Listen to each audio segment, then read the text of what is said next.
오늘의 주제는 홈플러스 기업 회생입니다. 홈플러스 역사 이야기에다가 기업 인수 관련 영화 프리티 우먼 이야기 살짝 하고요. 미국 시어스 백화점의 사례를 통해서 홈플러스가 어디로 흘러갈지에 대한 예상보다는 궁금증만 좀 던져보도록 하겠습니다. 홈플러스가 재작년 재무제표 보면은 자산이 9조 원에 부채가 8.2조 원, 이미 부채가 상당히 많은 상태였습니다. 자본이 8천억밖에 안 남았었고요. 작년 같은 경우 보면 자산이 줄어들었고 부채에 비해서 자본이 2,600억으로 부채 비율이 매우 높았습니다. 매출은 6.6조에서 6.9조로 살짝 증가하긴 했지만 이미 영업손실 폭을 크게 줄이지 못했고요. 홈플러스 같은 경우에 문제는 영업손실도 영업손실이지만은 이미 연간 금융비용이 4천억 원에 달하고 있었습니다. 그러니까 돈을 벌어서 4천억을 벌어도 이자 내느라 없는데 이미 손실이 나고 있었기 때문에 이 회사가 기울어질 수밖에 없었고요. 영업이익이 흑자로 전환하더라도 이자 비용을 감당하려면은 한참이 걸리는 상황입니다. 이게 뭐 홈플러스만 그런 건 아니었고요. 롯데와 이마트도 최근에 뉴스 보시면은 엄청 어려운 기간을 겪고 있거든요. 이게 벌써 기업회생을 신청했고 구조조정이다 보니까 회사에 직접 고용된 직원분들이나 홈플러스 점포에 매장을 보유하신 분들 등등 이게 좀 얘기가 쉽게 하기가 조금 애매할 수 있는 부분인데요. 그럼에도 불구하고 제가 어떤 예측보다는 여러 사례들을 나열해가지고 설명드려보도록 하겠습니다. 홈플러스가 이게 모르실 수도 있는데 삼성물산 계열사였습니다. 이게 신세계 생각하는 거 아니냐고 할 수 있지만은 왜 그랬는지 모르겠지만은 삼성물산이 신세계라는 계열사가 있음에도 홈플러스라는 할인점을 냈었습니다. 삼성플라자라고 지금은 애경플라자로 바뀌었는데요. 서현역에 가면 백화점도 있었고요. 홈플러스라는 할인점 사업을 했었습니다. 이 합작사인 영국 테스코에 매각을 하게 됐는데요. 홈플러스에는 이렇게 삼성물산에서 흘러온 계열 말고 한 줄기가 더 있었습니다. 나이 좀 드신 분들은 다 아는데요. 까르푸라고 알려져 있는 프랑스 회사입니다. 프랑스 유통회사가 한국에 진출했었고요. 잘 모르실 수 있는데 꼰띠낭이라고 마찬가지로 프랑스 회사가 한국에 진출했었습니다. 매장을 내기 직전에 프랑스에서 양사가 합병되면서 한국에는 까르푸란 이름으로 진출했는데요. 우리나라도 뭐 롯데, 신세계 이런 데들이 뭐 베트남인이 중국인이 동시에 주르륵 진출했잖아요. 이 시절에는 한국이라는 나라에 대해서 뭐 프랑스 회사뿐만 아니라 뭐 코스트코, 나중에 월마트도 왔었고요. 이런 해외 기업들이 많이 진출하던 때였습니다. 까르푸로 영업하다가 이게 중간에 이랜드로 한번 넘어갔었어요. 이름 홈에버인데 까르푸는 기억나는데 홈에버 약간 가물가물하네요. 하여간 이렇게 운영되다가 홈플러스로 합쳐졌죠. 그러다가 2015년 사모펀드인 MBK에 매각이 됐습니다. 사모펀드가 오늘의 주제입니다. 오늘의 주제. 사모펀드라고 하면은 우리 세대는 모두 본 적 있는 영화 있습니다. 프리티 우먼이라고. 거기 남자 주인공 리처드 기어 형님이 하셨던 역할이 사모펀드 운영자라고 보시면 됩니다. 자, 여기서 리처드 기어가 에드워드 루이스라는 배역으로 나옵니다. 저도 어릴 때 봤을 때 기억 안 났었는데요. 나이가 한참 들거나 다시 보니까 그제서야 영화가 좀 더 이해가 되더라고요. 이 리처드 기어가 재정이 어려운 회사를 인수해가지고 분해해서 다시 파는 사업가입니다. 사모펀드 운영하면서 기업 인수해가지고 돈 되는 자산은 건지고 직원이 어찌되든 말든지 간에 막 구조조정하고 뭐 사업을 살리는 목적보다는 돈만 생각하는 약간 그런 컨셉으로 나왔습니다. 근데 이렇게 악독한 사람으로 나왔는데 줄리아 로버츠를 만나서 진정한 사랑에 빠지며 기업을 분해하지 않고 직원과 함께 회사를 살릴 수 있게 좋은 투자자로 변신하는 그런 모습을 보여줬죠. 이게 사모펀드의 두 얼굴인데요. 프리티 우먼에서는 해피엔딩으로 끝났습니다. 리처드 기어가 냉혹하게 막 직원들 자를 생각을 버리고 직원들을 살려줬는데 리처드 기어 설정 자체가 냉혈한이었던 거 보면은 현실에서는 어느 정도길래 이렇게 됐는지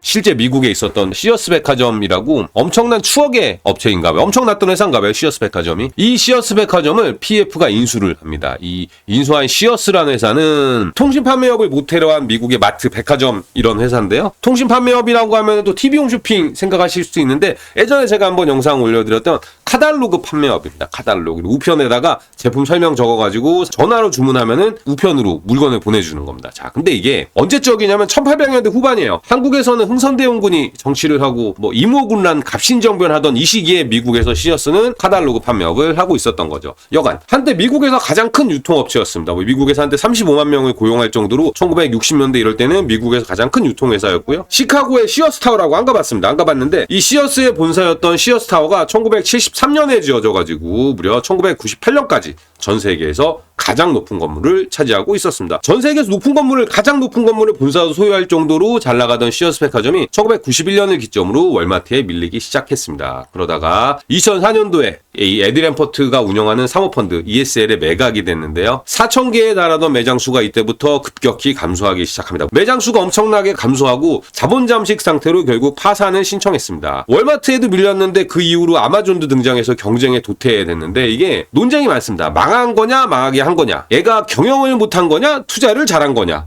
무슨 말이지 이게? 자, 이게 지금 결국은 자기 투자를 위해서 회사를 망하게 한 거냐 아니면 회사를 망하게 했는데 자기는 돈을 번 거냐, 말이 안 맞는 얘기죠. 근데 이게 지금도 논쟁 중이에요. 에드램퍼트한테 너 시어스 투자로 얼마나 돈 벌었냐, 나 손실봤다, 시간은 손실봤다, 뭐 이런 이상한 얘기하고 있는데 외국에 있었던 자료들 번역된 것들만 쭉 보다 보니까 냉정하게 짚을 수는 없어요. 근데 문제를 지적하는 목소리들은 하나같이 있습니다. ESL이 시어스라는 회사에 주식을 갖고 있었는데 대출도 해줬다는 거예요. 내가 갖고 있는 회사에 돈도 빌려준 거죠. 그러다 보니까 이 시어스라는 회사가 망하기까지 엄청난 이자 비용을 냈거든요. 홈플러스도 이자 비용이 지금 뭐 4천억씩 나간다 그랬잖아요. 시어스가 지불한 이자의 대부분이 ESL로 간 거예요. 그러니까 돈을 투자도 하고 돈도 빌려줬는데 회사는 망해서 투자한 건 다 날렸는데 일단 이자를 많이 받은 거예요. 그러다 보니까 파산 자체도 이자를 받아야 할 ESL이 최대 채권을 제일 많이 들고 있는 거예요. 거기다가 이게 미국에서 가장 큰 유통회사였기 때문에 미국 각지 요소마다 엄청난 부동산들이 있었는데 문제가 터지고 나서 보니까 이게 우리나라에도 요새 유행했습니다. 세일즈 앤 리스백이라고 살짝 설명드리면은 부동산은 팔았는데 내가 거기를 계속 빌려 쓰는 거예요. 그러니까 부동산을 팔아서 목돈을 현금으로 받지만 임대료 명목으로 계속 돈을 내게 되는 거죠. 한국에서도 리츠를 설립해가지고 많이 하고 있고 뭐 이미 이마트, 롯데마트 다 홈플러스 다 세일즈 앤 리스백을 통해 가지고 일부 자산을 유동화를 했습니다. 자, 세르테지 그로스 부동산이라고 이걸 또 ESL이 들고 있는 거예요. 이 세일즈 앤 리스백 자체도 내 회사가 운영하는 회사에다가 세일즈 앤 리스펙으로 부동산을 파는 거예요. 그러다 보니까 에드램퍼트는 ESL이라는 운영사를 운영하면서 시어스의 대표이면서 부동산 회사를 자회사로 갖고 있는, 시어스가 장사가 안 돼가지고 손실을 보니까 돈이 필요하잖아요. 그러니까 세리티즈 그 부동산을 통해 가지고 세일즈 앤 리스펙을 하는 거예요. 딴 데 돈을 갚고 이자도 내고 해야 되니까 일단 부동산을 팔아서 목돈을 받아서 일단 급한 불 다 끄고 여기에다가 이자를 내는데, 이러다 보니까 시어스 백화점이 가지고 있던 건물 소유권은 세리티즈로 넘어가고 대신 현금을 받았잖아요. 현금을 받았으면 뭐예요? 이 받았던 현금은 다시 임대료와 이자 형태로 세리티즈와 ESL로 돌아가는 거예요. 돈이 부족하니까 시어스는 돈을 빌리고 적자를 내면서 몇 년 영업하고 났더니 회사에 있던 알짜 부동산들은 다 넘어간 거예요. 회사에는 빚만 잔뜩 있고, 그러다 보니까 직원들은 일자리를 잃고 투자자는 손실을 받고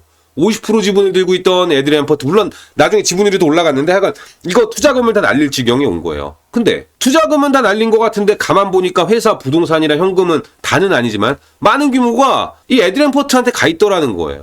그러니까 결국 역사와 전통을 자랑하는 시어스 백화점은 문을 닫고 법인도 정리되고 직원들도 다 정리되고 슬픈 얘기입니다. 근데 이런 일들이 있다 보니까 아까 그 프리티 휴먼 영화 얘기 드렸잖아요. 리처드 기어를 매우 나쁜 사람으로 묘사하고 우리나라 사람들은, 저도 그렇고 그 당시엔 잘 못 받아들였지만 미국 사람들은 보고서 아 나쁜 새끼! 딱 이렇게 된 거예요.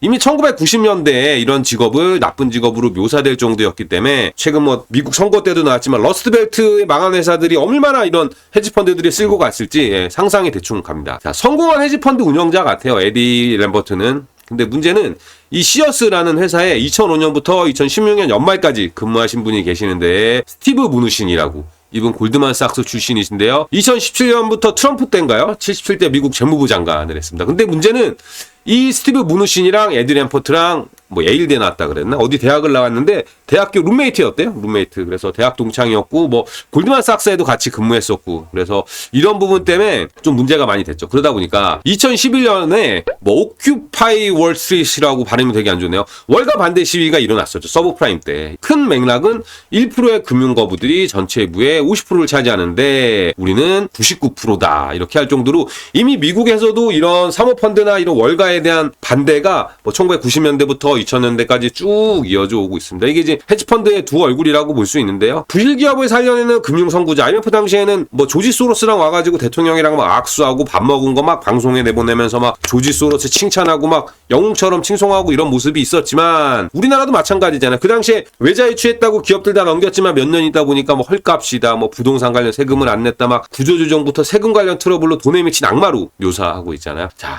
결국 이렇게 사모펀드에 대한 여러 가지 시각이 있는데 오늘 이제 홈플러스 얘기했잖아요.